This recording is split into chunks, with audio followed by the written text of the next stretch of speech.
Hi, Monique. Nice to see you. Oh my goodness, how are you? Good to see you. We're a little early today, Okay. so we're waiting for people to join, but you also could talk a little bit longer if you want. I think I show that you have, wow, you have about 31 minutes. I do. Okay. Whoa. So we can chat a minute and talk a little bit. I'm really excited to hear your vision for quantum communications. And the reason why we highlighted quantum communications this event is we've focused so much on quantum computing. We wanted to look at some different areas of that quantum that will benefit from quantum. So hmm we're really excited to talk to you. Great. I mean, I made it sort of multimodal based on Elizabeth's guidance here. I've got sort of the personal journey component of it, and then also the areas that I'm looking to solve in this space, particularly relative to security, as we highlighted earlier. In fact, I just got off of a GSMA call on the topic of quantum, and what they're developing now is quantum networking services and security, kind of going beyond. Computing is one, I would say, umbrella aspect, but there are other areas that we need to think about, like what are the service level agreements going to be? What does it mean to have quantum as a service, especially quantum security as a service, quantum networking as a service, and stuff that we're working at in the GSMA, which is it's exciting, to be candid, and that's a great space to be in. It's a great Yeah. space to be in. But so many, the thing of it is that people are talking about also.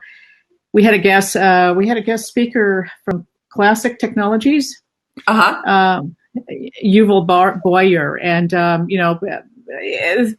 you can talk about sort of the software component of it, but when we're talking about quantum, but the thing of it is that everybody's talking about how do you develop the talent? What does that talent pipeline look like, et cetera? And so, yeah. Yeah, that's always a big question, and there's a lot of resources in many ways. There's a lot of companies also trying to develop resources, but how do you develop talent is a good question. And I think certainly mentoring helps give people some guidance and kind of stay on target. But I think also all of us have a lot more learning to do, and I think we need to continually learn during our career. And that's something, I don't know, I never thought that much about. And now I spend a lot of time trying to just learn and read. I mean, it's true. It's there's so much to be said about this space. By the way, you put on a great event. It's super. It's super. Just thinking about looking at the speakers, etc. It's a wonderful event, and I think that but the thing about talent is very important, because you kind of segue into, well, what is it? What are you studying? What should be that? What should that look like from an academic perspective? And there's so much intersectionality here when we talk about academics and what's happening in this particular space. So I'm also, as probably did not indicate, but I'm also involved in the World Economic Forum, and so we're looking at data policy, data governance, and so what happens.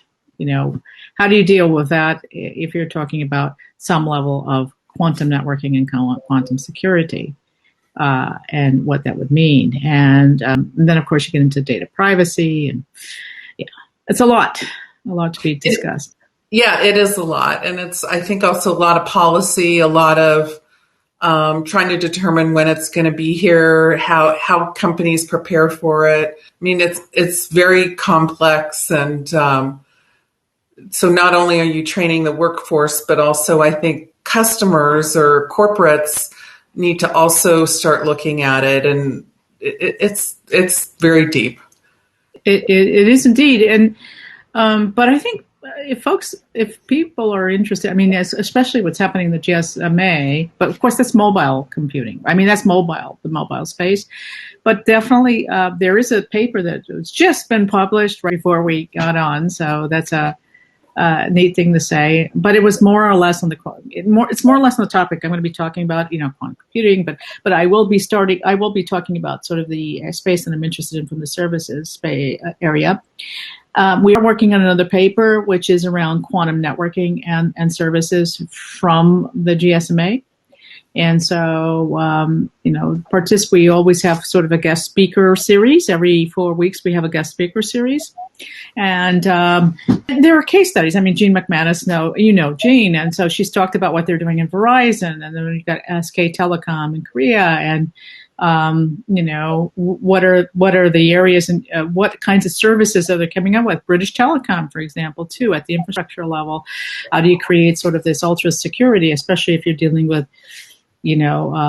government entities, which is extremely important an area, and so that has concerns. And the one space that I'm very excited about, which I will call out and say passwordless, please.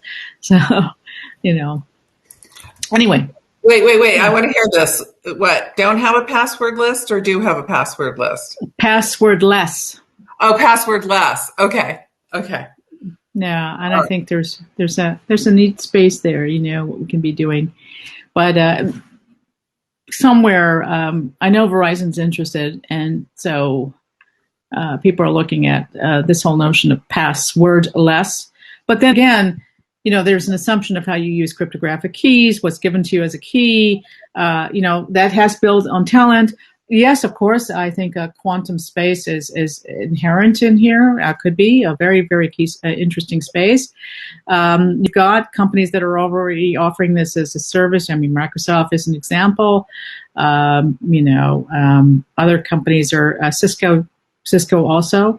So they're kind of, I think, getting into passwordless is really a wonderful opportunity, not only from your, infrastructure perspective, company perspective, but also from the handset perspective too. So, how many times do you need to, often do you get this sort of ping from your corporate, well, you work for, time to update your password. It's like, how many passwords do I have to hold on to? I've got this personal password, I've got this password, and so on and so forth.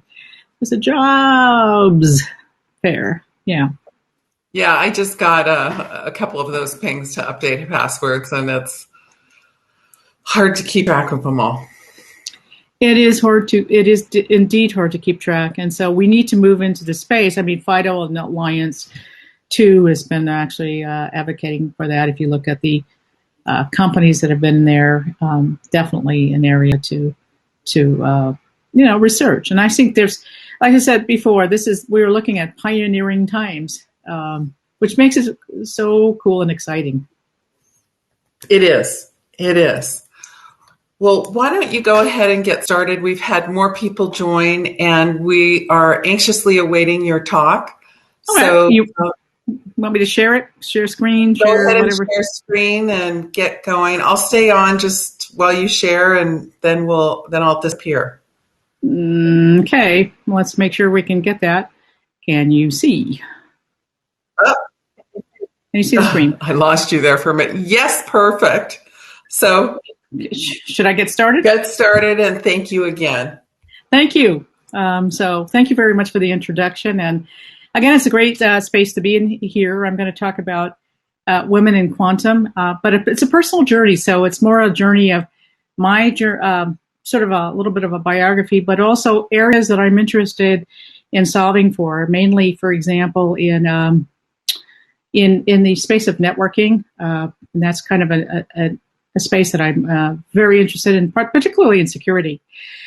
So if I were to sort of chart the path, in the beginning, it's always been about technology, and I had a Silicon Valley start. So some of you may recognize some of these machines, and if you do, then we're all dating ourselves, but that's kind of what my start was in Silicon Valley. Again, from a networking compute perspective, so we weren't even talking about this kind of discipline then.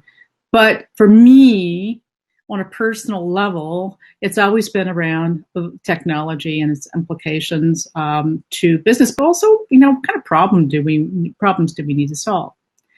Yeah, that's me. I mean, I came from the networking space, and that's my background. I worked for a company for about 17 years called Cisco Systems, and so networking at that time was quite new in the area, particularly when we talk about multi-protocols rather than just bridging. So it was indeed an exciting time to be in that space, coming into being sort of right out of Silicon Valley, and there was a company that was a private company called private. It was a startup called Cisco, and that's how I knew Cisco. But if I were to sort of fast forward a little bit. Getting my career, especially in the networking space, especially in terms of how we deal with multi-protocol from location to location, and also compute. So think about compute in the background. So the big gorilla at that point in time was indeed IBM, and I call IBM out because I was working, for example, for a company that was a ASIC company. I mean, I worked for Advanced Micro Devices, and if you think about what our business was at the time, it was, actually producing chips, right? And so we would actually start to sort of qualify those chips, and so that was important from our perspective, and it was important because of compute. And then I got into a one-way ticket to Bern, Switzerland, fast forward, and actually working for a networking company, again with my DNA about networking, looking at what that would be, and what it starts in my global journey per se. It was a one-way ticket, working for this networking company where their customers were indeed the PTT, or what was called the PTT at the time, your telco company. So here I am coming into Bern. And if you look at this was in the 90s. The 90s, the market was soaring, and there's some kind of comparison to where we are at today. The market is soaring. The sky's the limit. Internet stocks are soaring. We see startups, and it was the time, and still the time to be in the market. And of course, what we can see at that time was hindsight is 2020. Looking back, it was a bubble, and it was a big bubble. And so 1990, one-way ticket, leaving Silicon Valley. This is November of 1990 into Bern, and I'm like right in that bubble. And so it was the time. And we know what happens with bubbles. They burst. And so at Cisco, my journey was really hybrided. So I did join Cisco in here I am at Bern, working for this startup, working for a sort of a networking company whose customers were was the telco at the time, and there was this knowing Cisco, having worked with Cisco, I had joined Cisco in October of 1990 and 2000, October of 2000, October 1st. There was definitely no turning back, and the bubble burst. And so, if for those who are Wizard of Oz fans, definitely I wasn't in Kansas. It was also a cultural shock, not only a cultural shock to move abroad, but but again, it was also a cultural shock from a business perspective, but also a cultural shock. I would think it was an overall shock from just an economic perspective, and there was just no way to turn back. It would have been easier for me to do that. But, your career, as we probably can imagine, is not linear. I don't believe it's linear. I think it's actually, we pivot. It's actually probably more circular than anything else. So I joined Cisco. And it was a great 17 years at Cisco. I was based, I had a global responsibility. I was based in Switzerland, but global meant global. And I had sort of this hybrid assignment, per se, in Asia. Meaning to say that I was living in Hong Kong on a hybrid assignment, although sourced out of Switzerland, and I had responsibility of half the world. Which meant I was often in an airplane, a jet. I was just constantly traveling. And to think about what it means to look at the other world, the other companies, other problems to solve from a scaling perspective. So that's number one, scaling as properties, very, very important. Looking at the world from big problems to solve. Remember, I was talking about compute, but also networking, and networking becomes very, very key here. So definitely a great journey. Enjoyed that journey very, very much, and brought me back full swing into Syniverse, where I'm at now, after working with various startups and organizations, even having a nonprofit on the way. So you have to think about your journey and not being linear, but look at the learnings. And again, my DNA being fundamentally networking per se. But if we kind of pivot a little bit, a shift of the discussion when we're talking about particularly women in quantum and the women in space, I was often in meetings that look like this. Well, what does that mean? You were probably, I was often the only woman at the table. And it was interesting in the sense that, how you have sort of, you have these sort of ideas, ways to solve problems, and sometimes they were either overlooked or somebody else would co-opt it as their idea, which unfortunately happened more so. And then you learn to sort of speak out and say, look, we have a common goal here, and that is to work on a technical problem together. Let's not sort of one-up one another. And that's something I think is still in the industry overall, but it was an observation that I lived and actually continue to see to some aspects today. But those are observations. So it's the personal journey, networking, see the world, join the world, look at, how it was evolving at the time. Particularly, we saw compute. We saw, especially in ASIC days, you're sort of looking at running measurements and so on and so forth. And then networking. And of course, looking at how all of this economics affects us. So quite intriguing times. But I want to bring it to the topic here. And it's the technical interest in the problem for me. It's always been the technology interest. It always has been for me. It's always shaped me. It's looking at, what needs to be solved here. What are the areas? So for me, I'm looking at cybersecurity as an area, blockchain particularly, because we have to think about where quantum fits in this space, especially from a security perspective. And what's coming up is quantum networking and services. Now, I'll take a step back. Well, I am at Syniverse. I have several industry responsibilities, one of which is at the GSMA, which is an industry group consisting of mobile carriers and solution providers. I am actually a chair of the distributed ledger technology, think blockchain group, but I also am a contributor to what they're calling now a quantum computing a group, which is now evolving into quantum networking and services, with very hard problems to solve. From an infrastructure perspective, what it means if you're going to offer service that needs to be highly secure, to actually looking at what networking and services mean. So that's kind of where I'm going in the industry, particularly in this space.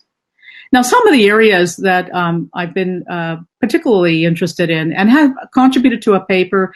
The first paper, there's a second paper evolving around quantum networking, but the first paper was around quantum computing itself, which, by the way, it says to be released, was actually officially released yesterday. So it's blockchain quantum resistance for an area to look at. And so if you are happen to think about blockchain and distributed ledger technology, which I think about also quite a bit.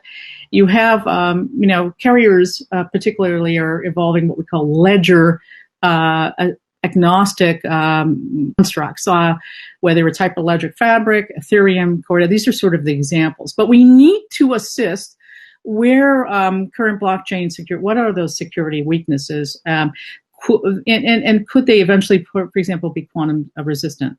And so, for example, I'm working also with colleagues in the GSMA with the security group and doing sort of, as we speak, doing an analysis of what is the difference, what are the differences here from this particular technology. And so, we can think about some of the encryption mechanisms that have been out there in solving for various problems like RSA or elliptic curve, for example, digital signature algorithms, which is also looking at the hardness of solving, for example, discrete logarithmic problems. But the point here is that it has implications, for example, to how we deal with cryptography, how we deal with cryptographic keys, how we deal with it perhaps, and that becomes more of a nation state area issue. What happens when these keys are co-opted, and what would that look like from a quantum security perspective?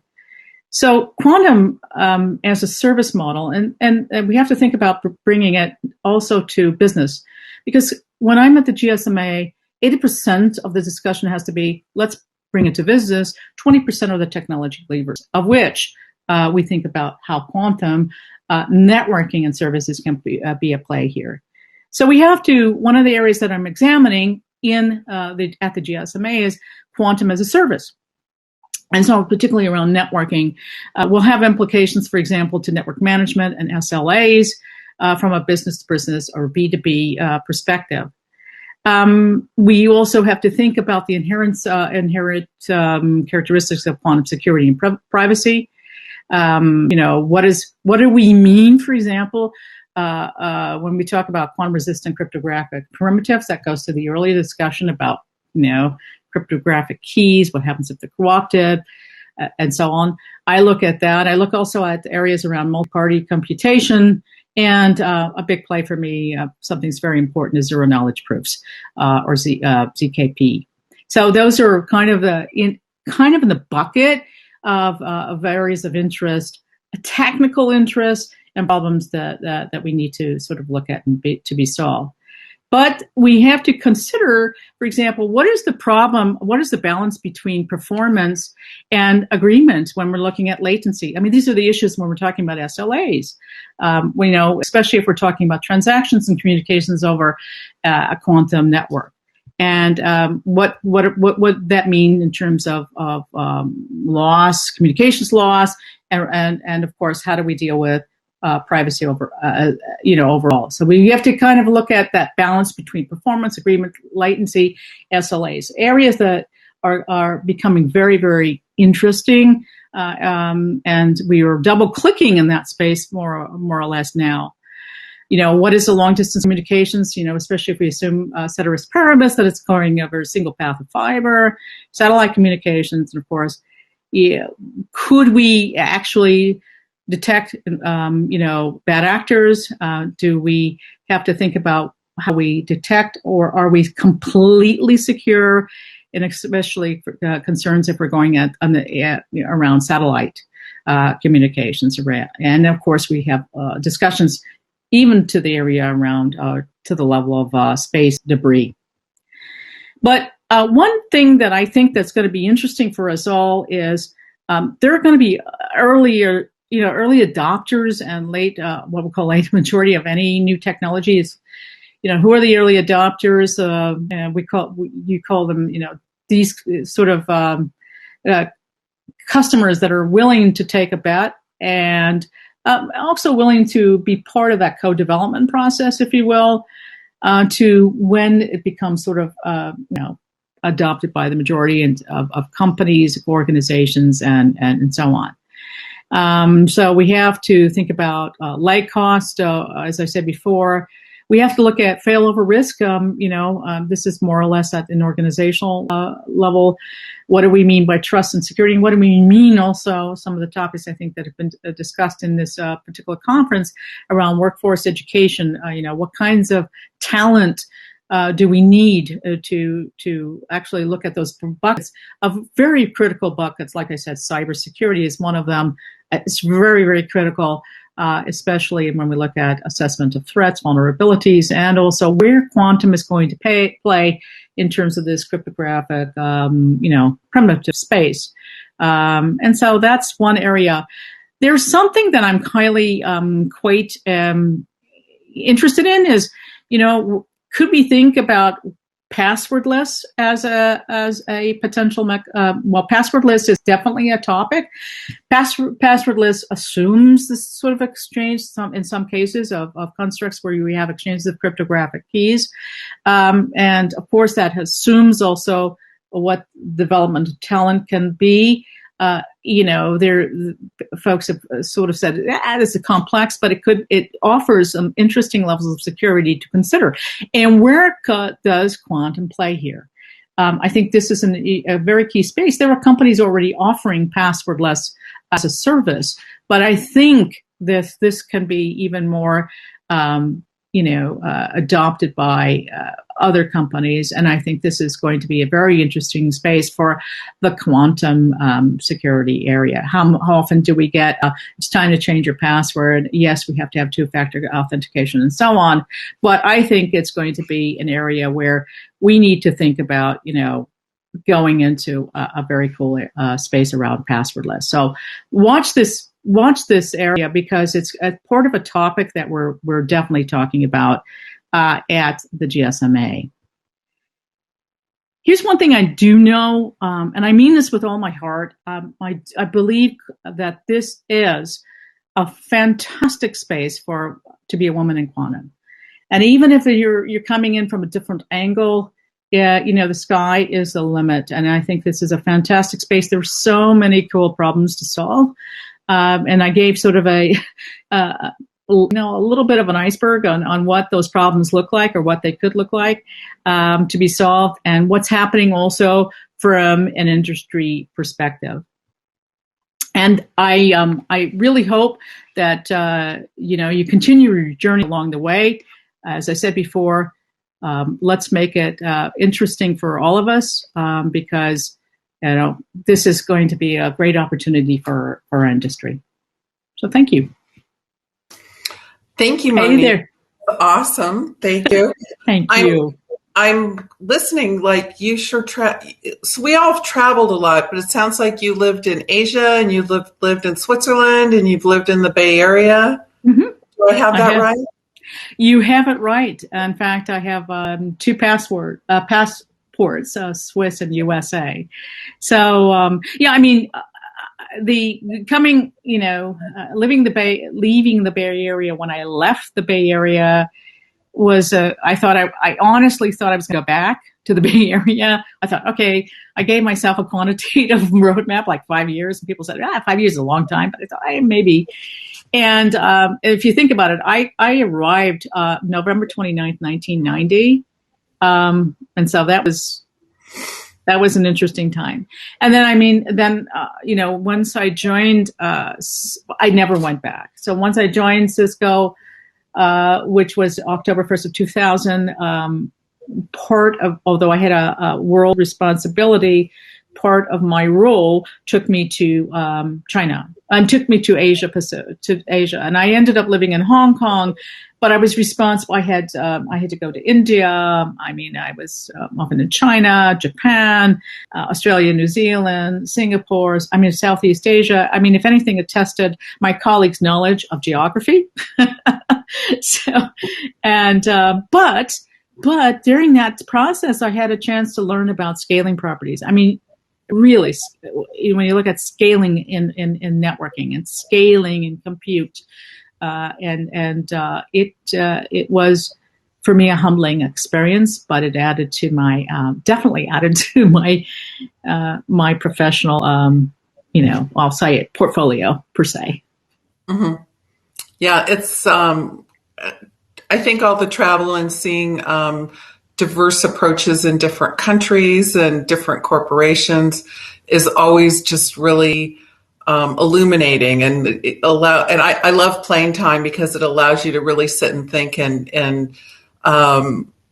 kind of learn from what, kind of soak in what you just learned and try to figure out how that changes you or how that changes your approach. So it's one of my favorite things. Indeed. I mean, and you see the evolution of what's happening. I mean, coming from starting out in the ASIC world, I mean, and looking at what we had to do, what was happening during that time, and how we had to actually solve for measurements for, running these measurements on mainframes. I mean, and there's so many things that were happening, and I think, as I said before, it took to an area when you talk about networking, what we have common is the network. I mean, let's just face it, it is the network, and so. Having that and looking at that, we have to think about how the nature of problems to solve from the perspective. And as we speak, as I stated before, I was on a call, GSMA call today. We are now evolving to publish a paper on networking and services. So quantum as a service being one of them. Yeah. Mm-hmm. I like that. I like that a lot. So thank you so much for your time, and thank you so much for joining us. You've really been someone we've all looked up to in the industry, so it's a pleasure to have you there, have you here. I'm jealous you're in Switzerland. It's a wonderful place. And what I'm going to do is ask everybody to move over to the career fair. So hit the red button in the corner of your screen, and we have 4 companies at the career fair who are all very interested in talking to all of you. So look forward to seeing you at the career fair, which is going to start in 4 minutes. So if you need to take a quick break, take a quick break. And thank you again to Monique Morrow for joining us. Thank you. My pleasure. Have a wonderful, wonderful event at the career fair. Thank you. Thank you. Bye-bye.